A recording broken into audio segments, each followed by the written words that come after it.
Tumeona kwamba bado changamoto ipo kidogo, hususan ule mfumo wa SHA wa kidijitali, na ndipo ukitembea unaona msongamano wa wagonjwa na wale ambao wanataka huduma za kiafya bado inakuwa shida kidogo.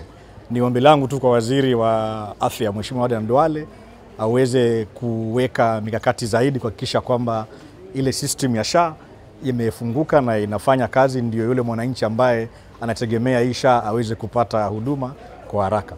Na pia niseme ni ombi kwa kaunti yetu ya Kwale waweze kuhakikisha kwamba wameweka mfumo wa kidijitali katika hospitali yetu, ndio ili hawa wagonjwa wakija hapa waweze kupata huduma kwa haraka, kwa sababu tunajua teknolojia imeweza kurahisisha mambo mingi katika usambazaji wa afya. Tuna changamoto kidogo ambayo tutahimiza county government ya Kwale iweze kutekeleza.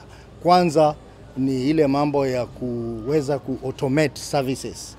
Hapa ndio tusikuwe na msongamano wa watu pale wakingojea watibiwe, na pia vile vile itaimarisha ile revenue management, ndio revenue ikuwe collected ya kutosha na kuweza kuendeleza hii hospitali.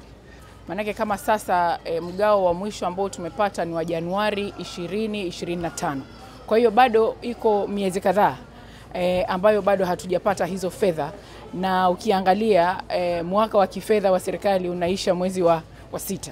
Kwa hiyo hatuna muda mwingi wa kuweza kutumia hizo fedha hata zikija, kwa sababu yale mahitaji bado yamelala mengi sana. Kwa hiyo ni changamoto kubwa sana ambayo inazuia maendeleo na huduma kupatikana katika kaunti.